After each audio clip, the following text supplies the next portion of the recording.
yang pamer badan, pamer kekayaan. Anyway, kasih selamat dong. Saya baru mencapai 42.000 follower loh dalam waktu 1 tahun. Yeay. Kenapa sih kalian lihatnya begitu banget?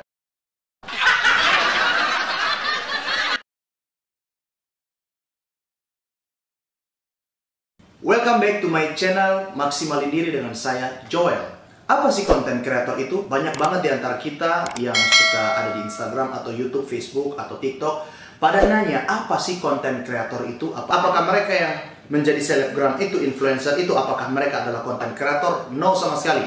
No. Saya akan jelaskan kepada teman-teman apa itu konten kreator. Konten kreator itu adalah mereka yang bergerak di industri kreatif, spesifiknya adalah media sosial. Seperti di TikTok, YouTube, Instagram, FB, dan lain-lain. Di mana mereka menghasilkan suatu karya dalam bentuk digital. Seperti contohnya tulisan, desain, foto atau fotografi, dan juga video. Di sini saya akan menjelaskan kepada teman-teman hal-hal yang paling simpel supaya teman-teman semua memahami. Nah, kalau konten itu kan kita udah tahu ya, itu adalah suatu karya digital, simpelnya gitu ya. Saya nggak akan menjelaskan kepada teman-teman hal-hal yang terlalu sulit untuk dimengerti bahasa-bahasa planet. Saya akan menjelaskan hal yang paling simpel supaya teman-teman semua bisa mengerti. Dan kreator sendiri adalah seseorang yang menciptakan. Kreator itu kan kalau bahasa Indonesianya pencipta ya. Kalau kreator artinya pencipta.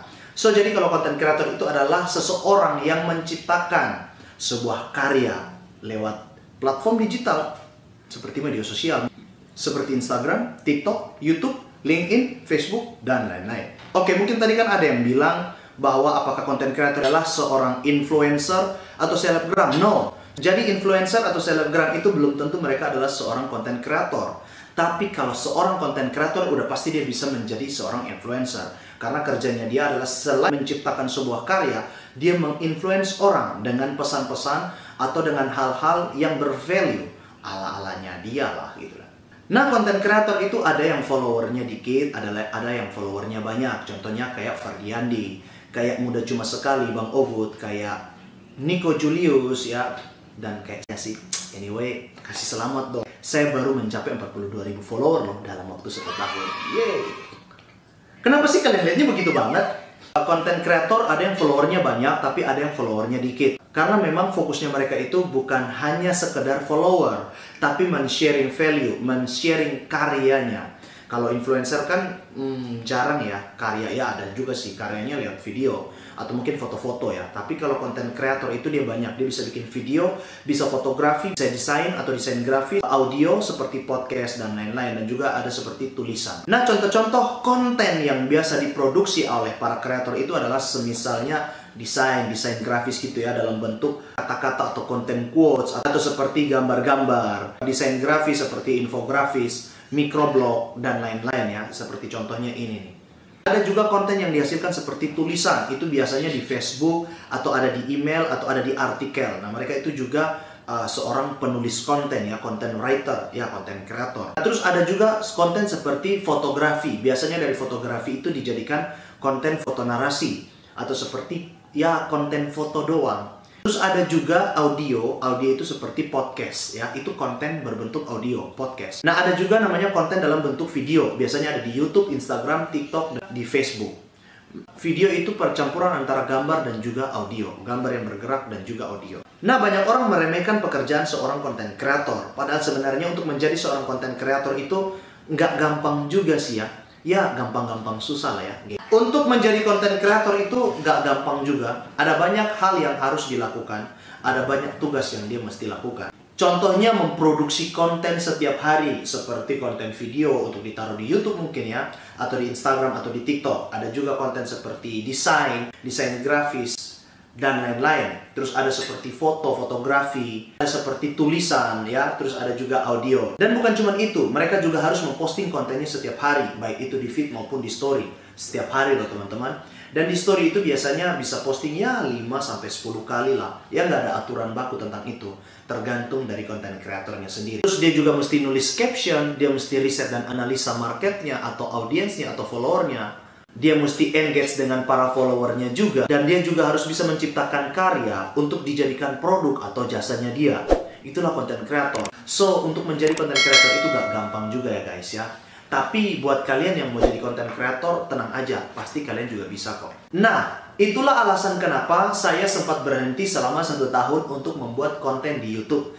Karena memang belakangan ini sangat sibuk ya, dan sibuknya itu paling banyak ya bikin-bikin konten di Instagram. Apa sih konten yang saya bikin di Instagram? Banyak banget.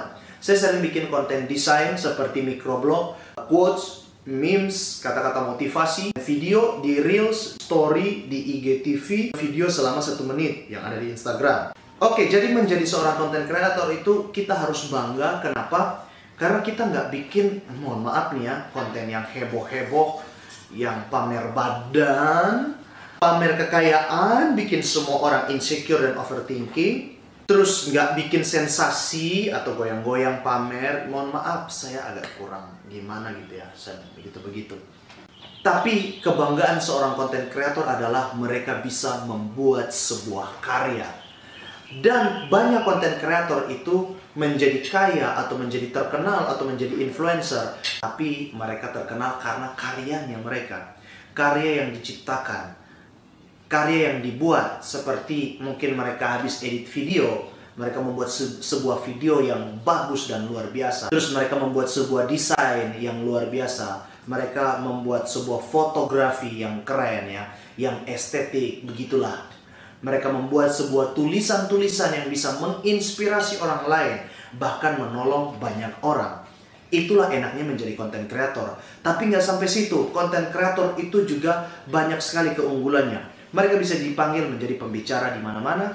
Mereka bisa dipakai jasanya mereka untuk memanage sosial media sebuah brand dan lain-lain. Kira-kira apa sih peluang yang bisa didapatkan seorang content creator? Masih banyak meragukan apakah content creator nanti bisa makan, apakah content creator nanti pekerjaannya jelas. Kalau kita jadi content creator, ada banyak banget peluang yang bisa kita kerjakan dan tanggung jawab yang bisa kita pegang. Contohnya, kita bisa menjadi penulis. Seperti apa? Penulis artikel, penulis website, penulis novel, penulis buku, ya kan? Ya kan? Ya kan? Terus bagi kamu yang menyukai desain, kamu bisa menjadi desainer grafis, desainer dari sebuah perusahaan atau brand, untuk marketing, untuk promosi, untuk event, dan masih banyak lagi. Terus kamu yang suka main website, kamu bisa menjadi seorang website developer dengan membuatkan landing page buat orang, membuatkan website buat perusahaan, atau buat personal brandingnya seseorang.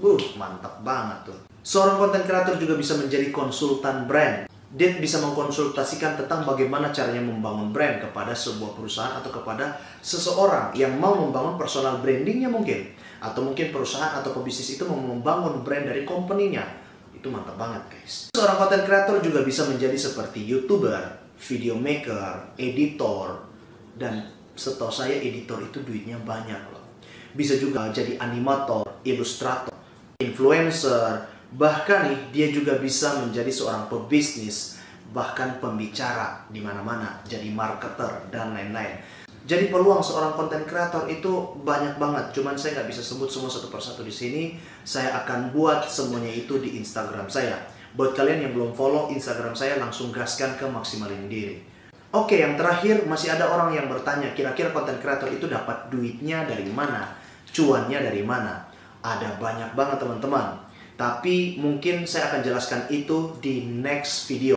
Jangan lupa like, komen, dan share kalau kamu suka video ini biar lebih banyak orang yang terinspirasi dan juga bisa berkarya. Mumpung ini masih masa pandemi, kita punya banyak waktu mungkin nganggur di rumah atau nggak ngapa-ngapain. Disinilah kita bisa menciptakan konten atau karya kita di media digital. Dengan saya Joel dari Maksimalin Diri, karena anak muda mesti maksimal. Dengan saya Joel dari Maksimalin Diri. Dengan saya Joel dari Maksimalin Diri, karena anak muda mesti maksimal. Tremor ya ini. Udah belum? Ya, udah dari tadi. Oh, jargonnya udah jargonnya.